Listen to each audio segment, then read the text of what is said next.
Assalamualaikum warahmatullahi wabarakatuh. Di sini saya Rosyad Wadal Mukarom dari semester 5 PGSD 01 akan menjelaskan 11 teori pembelajaran matematika beserta ilustrasi atau contohnya.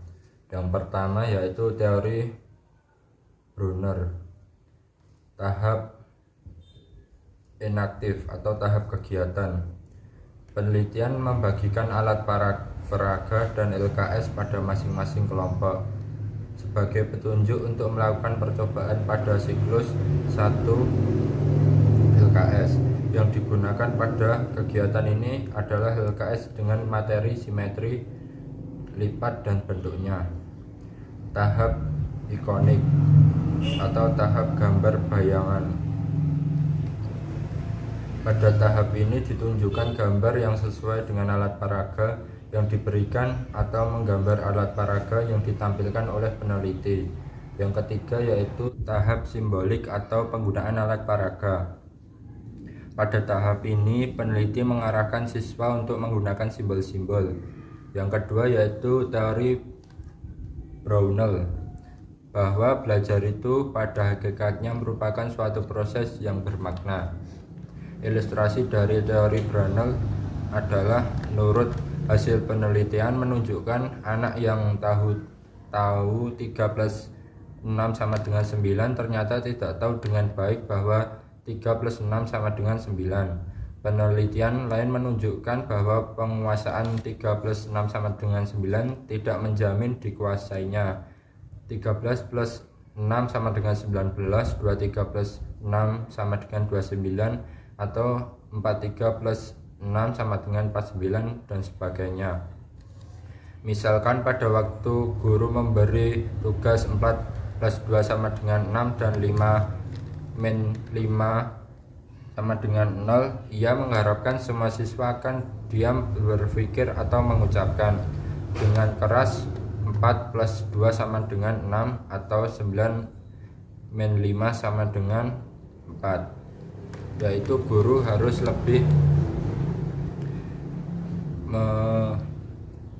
menguasai siswa untuk lebih mendukung siswa agar hasilnya lebih memuaskan. Yang ketiga yaitu teori Piaget, menjelaskan tentang tahapan perkembangan berpikir anak. Sebagai contoh atau ilustrasi, anak kelas 1-2 belajar matematika masih dengan media kayu atau sempoa untuk menghitung operasi hitung. Jika kelas tinggi menggunakan perkalian jari, puzzle hitung sudah mulai menular untuk memecahkan masalah. Yang keempat yaitu teori Vygotsky, bahwa perkembangan anak tidak hanya dipengaruhi oleh lingkungan sekitar, teman-teman, dan hasil budaya. Ilustrasi atau contohnya, jika siswa melakukan satu kesalahan dalam mengerjakan soal yang menuju dalam proses belajar, sehingga sebaiknya guru tidak perlu langsung menyalahkan atau memarahi, tapi guru memberi pernyataan yang sifatnya menuntun anak untuk melakukan proses belajar. Yang kelima yaitu teori Skinner, memberikan ganjaran penguatan agar siswa senang dan dapat meningkatkan perilaku positifnya tersebut. Contohnya atau ilustrasi dengan melakukan tanya jawab pada saat pembelajaran dan kemudian memberikan penguatan yang berupa soal-soal dan memberikan pujian saat anak menjawab dengan benar atau anak mendapatkan nilai tinggi. Dengan ini diharapkan anak mempertahankan prestasinya. Yang keenam yaitu teori Van Hill. Teori ini menguraikan tahap-tahap perkembangan mental anak dalam bidang geometri. 1. Tahap pengenalan. Siswa sudah mulai diajarkan belajar mengenal bentuk geometri. Contohnya, siswa diperlihatkan sebuah balok. Tahap analisis. Siswa sudah mulai mengenal sifat pada benda geometri yang diamati.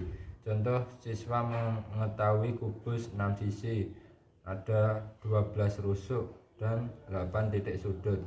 Yang ketiga, tahap pengamatan.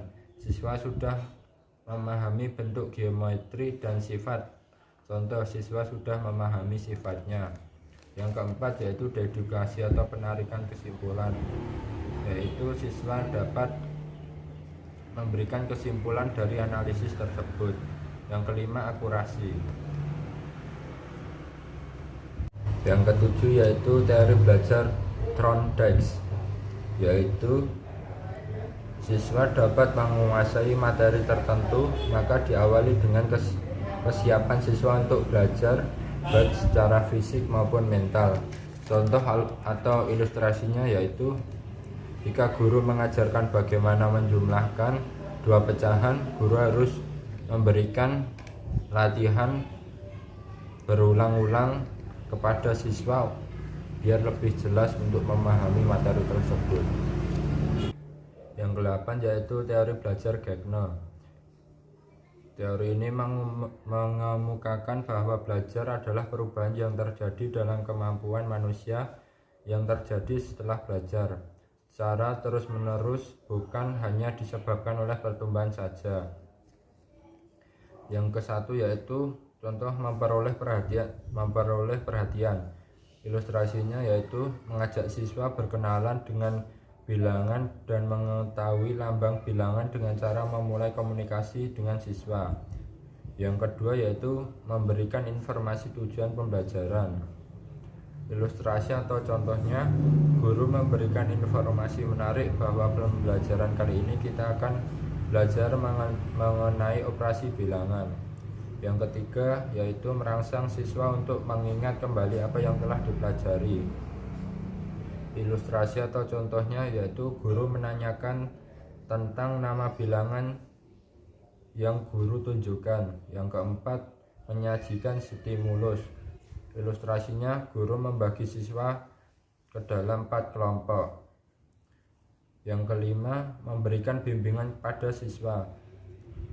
Contohnya, dalam proses perhitungan atau pemberian soal yang diberikan oleh guru, siswa satu kelompok dimintai untuk menghitungnya sembari guru menunjukkan jumlah bilangan tersebut. Yang keenam, memancing kinerja. Ilustrasinya, guru memancing kinerja berupa mengajak berhitung siswa satu kelas tentang hasil perhitungan yang dilakukan oleh kelompok lain. Yang ketujuh yaitu memberikan balikan. Contohnya atau ilustrasi, guru menanyakan kepada siswa sudah benar atau belum. Yang ke-8, menilai hasil belajar. Ilustrasinya, meminta siswa menulis hasil penjumlahan yang dilakukan dalam permainan tadi yang menggunakan lambang bilangan yang benar. Yang ke-9, mengusahakan transfer. Ilustrasinya, ajak siswa memecahkan masalah yang diceritakan oleh guru sebelum pelajaran selesai. Yang ke-9 yaitu teori belajar Bandura, mengemukakan bahwa peserta didik belajar melalui meniru. Pengertian meniru bukan berarti mencontek, akan tetapi meniru hal yang dilakukan oleh orang lain, khususnya guru. Ilustrasi atau contohnya, peserta didik sering belajar hanya dengan mengamati tingkah laku orang lain, yaitu guru. Menggambarkan konsekuensi perilaku secara efektif dapat meningkatkan perilaku yang sesuai yang diharapkan dan menurunkan perilaku yang tidak pantas. Guru dan orang tua harus menjadi mode perilaku yang sesuai dan berhati-hati agar peserta didik tidak meniru perilaku yang tidak pantas. Yang ke-10 yaitu teori belajar dinas. Pada dasarnya matematika dapat dianggap sebagai studi tentang struktur memisah-misahkan hubungan-hubungan di antara struktur-struktur, mengategorikan hubungan-hubungan di antara struktur-struktur. Contoh atau ilustrasinya, guru hendaknya menyiapkan meja panjang secukupnya untuk permainan kartu.